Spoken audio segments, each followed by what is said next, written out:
decision I would leave you on. You deserve a lifetime sentence on the sex offender registry because you gave this girl a lifetime sentence when you shared her nude without her permission. Which is a good point.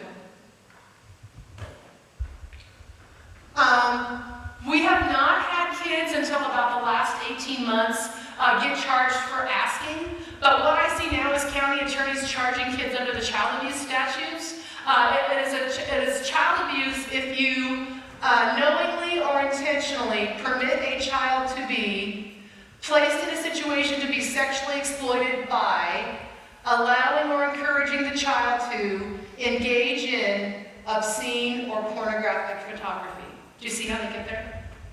And so I've now seen county attorneys charging 16-year-olds for asking other 16-year-olds for nudes because it's attempted child abuse. And so really reinforcing with your students that even asking can be considered a crime is important, and that's a 3A felony. This is a news story that I just found fascinating, and if any of you want to actually have the clip, let me know. This link is also hot on our website. They asked kids, one thing my parents don't know about social media is most common response from the kids dealt with the fact that there is way more online nudity than you realize. Here's a sampling of the kids' responses. You know what's going on, but you think it's a lot, but to be totally honest, it's like 10 times more than that, says one middle school girl. It's happening at a younger age than what you think is right. One of my friends got an inappropriate picture, and I was like so uncomfortable. It was weird. We both logged off our social media accounts until 2 whole days. Oh my God! And then we got back on. Having conversations with your students about the fact that it is just not a normal part of every relationship to exchange nudes, I think that's important. And here's why. I'm not making a judgment morally about whether or not it's okay for teenagers to have sex, right? That's a parenting decision, that's not a lawyer decision.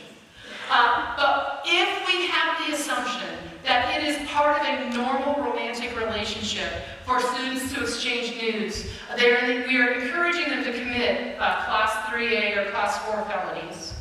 We also set them up to be victimized by predators in a way that we haven't necessarily thought all the way through. And so talking to your kids about the fact that this is just not a normal part of having relationships, I think is important. Quick story. I've done a lot of research and a lot of work in the sexting front.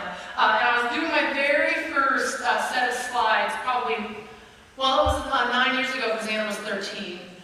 So I'm sitting at my kitchen table and I've got all these cases spread out and I'm putting slides together. And my husband comes walking past and he says, "What are you working on?" I said, "Well, I'm working on a slideshow about sexting." And this will show you how long ago it is. My husband says, "What's that?" And I said, "Well, it's, you know, when kids take pictures with their cell phones that are inappropriate and send them." And David goes, "Oh, Anna's phone has a camera." Yeah. "You don't think she would ever do that, do you?" I'm like, "Well, I hope not. I'll talk to her about it, but you know, we don't know." But here's the thing, it had never even occurred to him that teenagers would do this. Now here's the true fact, ladies and gentlemen. I dated this man all through high school. He totally would have thought of this in high school.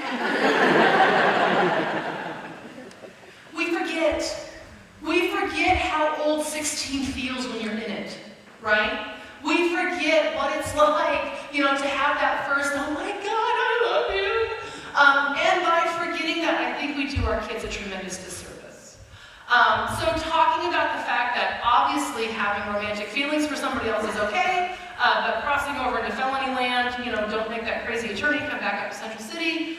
Those are conversations that really parents are in the best position to have. This is just a case from Storm Lake, Iowa, just showing you that they're charging kids in middle school now too. These kids were 12 and 13. 9 different students were arrested, 15 different incidents. The boys who had shared the pictures across state lines were charged federally because now they were trafficking child pornography on an interstate basis. The girls who originally had taken the pictures of themselves also were charged with distribution of obscene material under Iowa state law. So this is a deal where both the recipient and the sender can be charged. I talk to your kiddos details about what to do if they were asked for a picture or if they received a picture. I would encourage you as parents to follow up with that and kind of have a game plan going with your kids. I love this cartoon.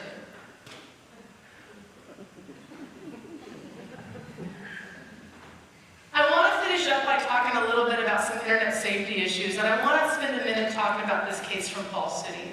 Falls City is like Central City. It's one of the school districts I get to come back to year after year. And so I don't like know your kids, but I feel like I do, right? Because we see each other every couple of years. And so this girl is a daughter of a teacher. I've been in front of her at least 3 times. She's 12 years old when this story begins, and she has an internet boyfriend whose name is Josh.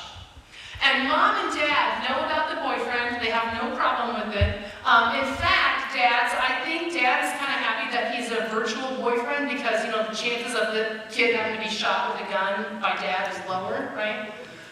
But mom and dad observe her talking to this kid on Skype and Google Hangouts and FaceTime. They make sure that, sure enough, he really is a 12-year-old boy. They kind of keep an eye on things.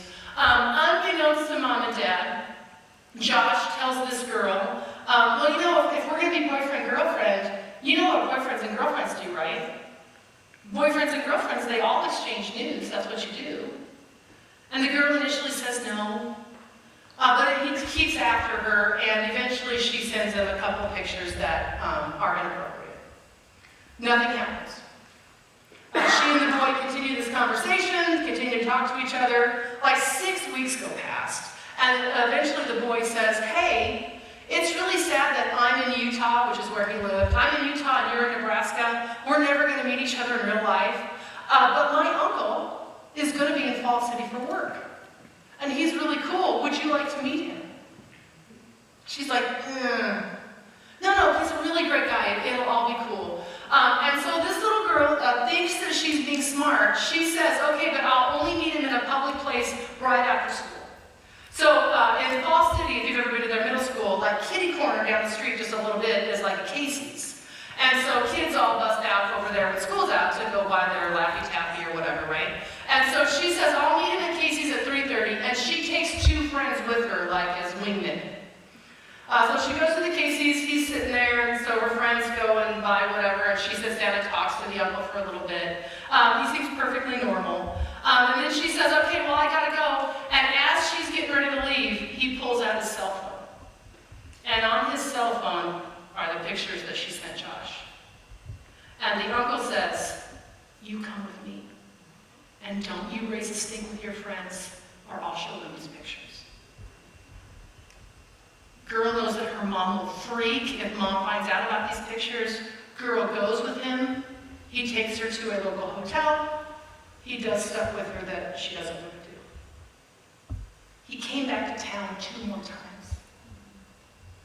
Now, it physically makes me sick to think that this girl felt trapped and that no one could help her. I gave your kids my cell phone number today, and I mean it. I'm not their moms. I'm not the school. I can't magically fix everything. But if someone is hurting your kids, if someone is forcing your kids to do things against their will, I told them to text me, and I will find a way to get them help. The only way this predator was caught is there was a girl in North Carolina who had an online boyfriend named who was pressuring her for pictures. She tells her mom and dad. Mom and dad call the police, the North Carolina State Patrol, reach out to the Utah State Patrol. Utah does a raid at the location of Josh's IP address. Sure enough, Josh is a kid. He is not the nephew of the predator. The predator has inappropriate pictures of Josh and is using those pictures to blackmail Josh into finding girls across the country to victimize. Over and over again, we see predators using the initial boyfriend-girlfriend type picture to blackmail kids into doing other things. This is the reason why I am so adamantly opposed to the idea that we should just lighten up and not freak out about our kids exchanging nudes. It's a huge risk to our kiddos. Now, I told you there were 2 apps that every parent should know about, and I want to finish up by talking for just a second about Snapchat. Snapchat is the queen mother of all social media apps, right? It is the bomb. And if you don't have Snapchat, your kids are probably happy. But I think probably you should download it just and kind of figure out how it works. One of the features of Snapchat is it has a mapping feature. the map, like you open up the camera of Snapchat and you pinch on the screen, it will show you the location of all of your friends on Snapchat. So these are all kids that have friended me on Snapchat because I've been to their schools. And if I squeeze in close enough, I can give you the exact street address where the kids are. This is my daughter. In Hastings, I have squeezed it, I cropped it so that you can't see the cross street, but it shows you exactly what street and cross street she lives on in Hastings. And look, it also shows you that she's asleep, because it knows you haven't accessed your phone in X number of hours. So it knows any teenager that has Snapchat is accessing the phone multiple times per hour, right? So after a while, it knows when you're asleep. And the maps also know if you're driving. If this was live and I touched on the car, it would show you how many miles per hour I'm going in the direction I'm traveling. Here's more of my teenage friends that are sleeping. It knows if you're listening to music. See these little blue circles? Those are hot zones. If I touched that, what you would see is videos and pictures that have been uploaded from that location, and I don't have to be friends with the person to see whatever video they've uploaded. One of these, when I was doing this, I can't screenshot that and share it with you because I don't know these people, you know what I mean? I feel like I'd be violating their privacy. But one of these is like a family, like mom's making tortillas and they're having dinner, and I don't think mom and dad have any idea that their kids are like uploading videos on a Snapchat. But I have a perfect little insight into their evening, their family meal. And so the Snap Maps is a huge, do you see why I'm concerned in terms of predators and pedophiles? The good news is I can totally creep on my kid and see if she's going to her college classes, which she was this day. So if you want to turn it off, you have to go to, I'm trying to find a place that shows you the gear. Go to, see this little gear up here, like you have on the iPhone, the little settings button? Click on the gear and it pulls up this screen. What they call it when you turn off the map is they call it ghost mode. So your homework is to go home and ask your kids if they've ghosted on Snapchat, right? The only way for you to be sure that they've ghosted is to pull the phone out of their hands and check on their phone, because look what Snapchat has done. I can make it so that only certain people can see me on my map. So if mom heard a crazy lawyer and has come home and insisted that I turn on ghosting, I can make it so that everyone can see where I am except mom. So the only way to be sure is to check on your child's device. If you can't see your child on your Snap Maps, all that means is they've made it so that you can't see them. It doesn't mean that other people can't see them. And then Snapchat doesn't like it when you turn ghost mode on, so it prompts you, you want to do it for 3 hours, maybe just 24 hours. And so, again, follow up with your kiddos. If they've been ghosted, see, look at all these blue spots. These are all videos that people have uploaded. If they're ghosted, then there's a little ghost over their face when you look at them. So what to do now? Parents, these are conversations that you've got to have with your kids. Again, I love talking about awkward things in the car because they can't get away. Students, you've got to talk to staff, to parents, you've got to tell people when you're struggling. Everybody, oh my God, quick story and then I'll stop. Everybody should always keep their pictures grandma safe. I was doing an expulsion hearing, my partner Steve Williams and I were doing an expulsion hearing at a school, and the kid was accused of sending inappropriate pictures to a girl. That's why we're expelling him, because he wouldn't leave her alone. And Steve, my partner, is crossing the kid, and he says to the kid, "Why would you think that is okay? Tell us, what would make you think it's okay to take a picture of yourself like that and send it to a girl?" And the kid's answer was, "My mom does it." And you can see mom in the chair like, we need to model the kind of behavior we expect from our kids. We need to model that same behavior in all of our online behavior. No matter how lame and stupid your teenagers think you are, they are watching you, and believe it or not, they are modeling what you do.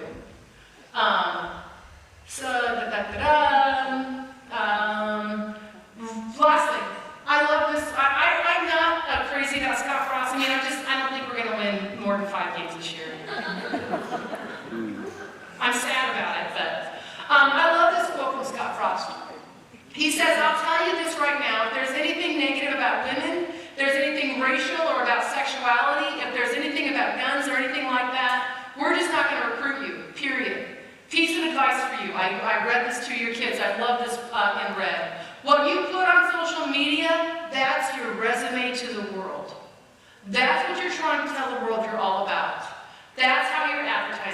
yourself, be smart with that stuff. So if you want to reinforce that same stuff with your kids, that would be awesome. Now, I have been paid to be here, which I thank you very much. I view part of what you're paid for is to get questions answered.